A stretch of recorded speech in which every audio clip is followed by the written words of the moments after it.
Mga sir, meron ako ditong click 125 kanyang auto. So, problema niya ayan. I-re-rev mo siya.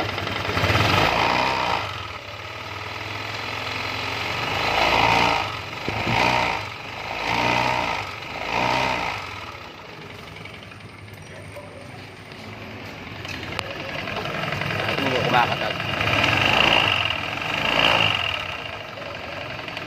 Check ko muna mga tropa.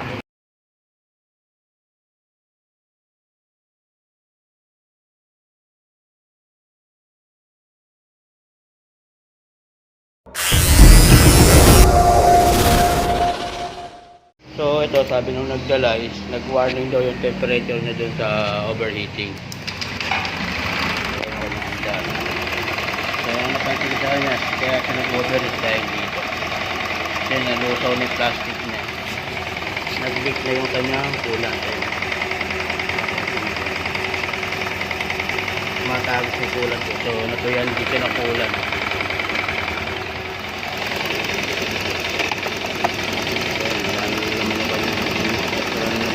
So possible to, titignan ko rito yung kanyang block. Kasi yung leak kulang.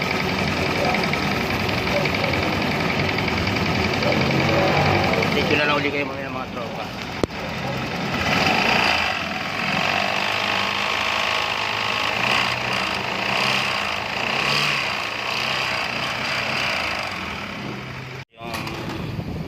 Water joint niya, yung plastic niya nalusaw na. Ayan.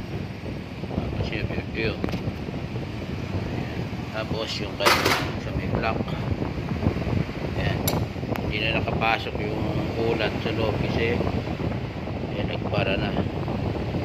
So yung kulat nito is hindi siya stock kulat. So ibang brand ng kulat yung ginamit dito kaya nagkaganito siya. So nagbara dito. Parang putik na yung logo. So kailangan kung Honda motor nyo, Honda coolant lang din po ang gamitin ninyo. Sobrang nag-init. Ayan, pati yung kanyang head. Ayan. So yung pinaka-plastic niya nalusaw, yung naputol, yung pinaka-oil. Yung tumulo.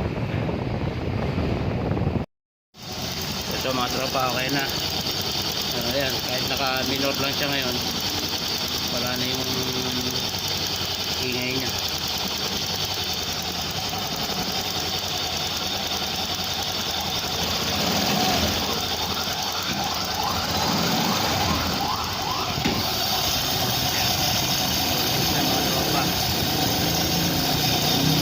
So bali pinalitan ko dito mga sir, itong kanyang piston.